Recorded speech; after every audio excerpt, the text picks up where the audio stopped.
Hello दोस्तों, आज की अपनी कहानी है खुशियों का खाता। शादीशुदा लोगों के लिए प्रेरणादायक कहानी। 1 साल की डेटिंग के बाद आखिरकार आज उसकी शादी हो ही गई। अंजलि आज बहुत ज़्यादा खुश थी। उसकी नई जिंदगी की शुरुआत थी आज। शादी की सारी रस्में ख़त्म हो गई थी और अंत में एक वेडिंग पार्टी ऑर्गेनाइज की गई थी। शादी के कीमती से कीमती तोहफे उन्हें मिले थे, लेकिन माँ ने कुछ अलग ही तोहफा अंजलि को दिया था।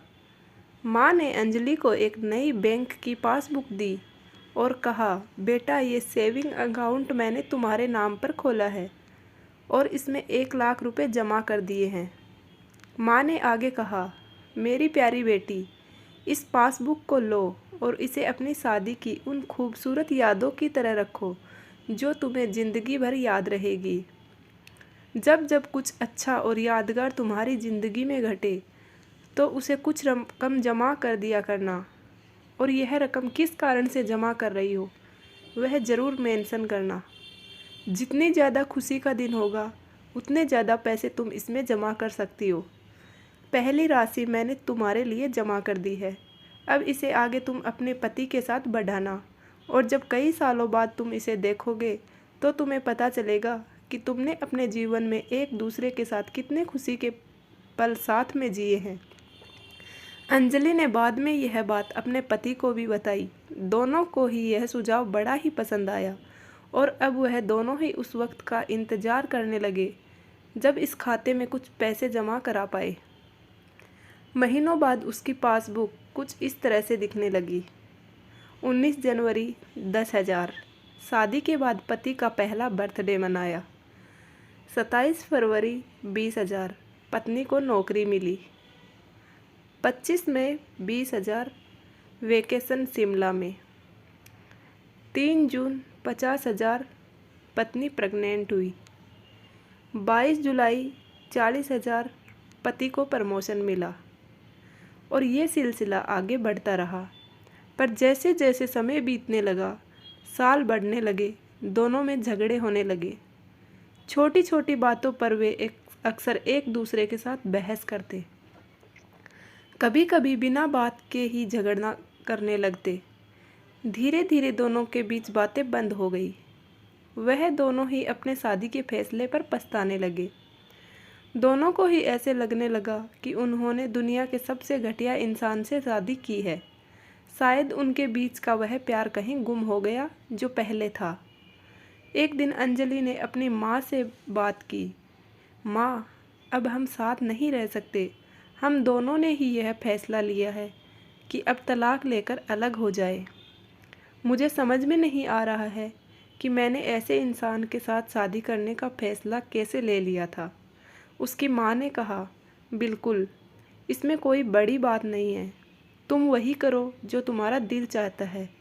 अगर तुम दोनों ही साथ नहीं रहना चाहते हो तो अलग होने में ही भलाई है, लेकिन उससे पहले एक काम करो। तुम्हें वह पासबुक याद है जो मैंने तुम्हें तुम्हारी शादी के दिन दी थी? सबसे पहले उस खाते में जमा सारे पैसे निकालो और उन्हें खर्च कर डालो। तुम्हें ऐसी कमजोरी शादी का कोई भी रिकॉर्ड नहीं रखना चाहिए। अंजलि अपने माँ की बात से सहमत थी, इसलिए वह वहाँ से सीधे बैंक चली गई और बैंक में लाइन में लग गई ताकि उसे अकाउंट को बंद करवा सके। जब वह लाइन में खड़े होकर इंतज़ार कर रही थी, तब उसने एक नज़र उस पासबुक के अंदर लिखे रिकॉर्ड्स पर डाली। उसने पढ़ा और पढ़ती गई। वह सारी खुशियाँ, आनंद के पल जो उसने अपने पति के साथ जिए थे, सब उसकी आंखों के सामने आ गए और उसकी आंखों में आंसू आ गए।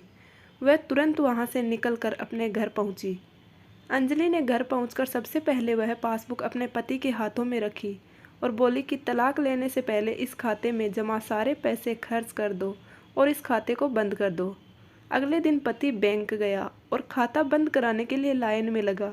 जब वह लाइन में अपना नंबर आने का इंतज़ार कर रहा था तो उसने एक नज़र उस पासबुक पर डाली। उसने पासबुक के अंदर लिखे रिकॉर्ड्स को पढ़ा और पढ़ता गया। भूतकाल में अपनी पत्नी संग जिए वह खुशियों के पल, वह सुंदर यादें, वह प्यार के पल उसके नज़रों के सामने किसी मूवी की तरह चलने लगे। थोड़ी देर बाद वह भी बैंक से निकला और सीधे घर पहुंचा। घर पहुंचकर पासबुक उसने अंजलि के हाथों में रख दी। अंजलि ने जब वह पासबुक को खोलकर देखा तो उसमें एक नई एंट्री 10 लाख की थी और उसके कारण के रूप में लिखा था, यह वह दिन है जब मुझे यह एहसास हुआ कि मैं तुमसे कितना प्यार करता हूँ और यह भी कि तुमने मेरी ज़िंदगी में कितनी खुशियाँ लाई है। वह दोनों एक दूसरे के गले लग गए, खूब रोए और उन्होंने उस पासबुक को संभाल कर तिजोरी में रख दी। दोस्तों, ज़िंदगी में गिरना कोई बड़ी बात नहीं है। जब आप किसी भी कारण से गिरते हो तो आपको हमेशा कहाँ गिरे हो उससे ज़्यादा गिरने से पहले आप कहाँ थे वह याद रखना चाहिए। गलतियों को सुधार कर आगे बढ़ने का नाम ही तो ज़िंदगी है। उम्मीद करती हूँ ये कहानी आपको पसंद आई होगी। कहानी के बारे में आपकी क्या राय है कमेंट करके ज़रूर बताना।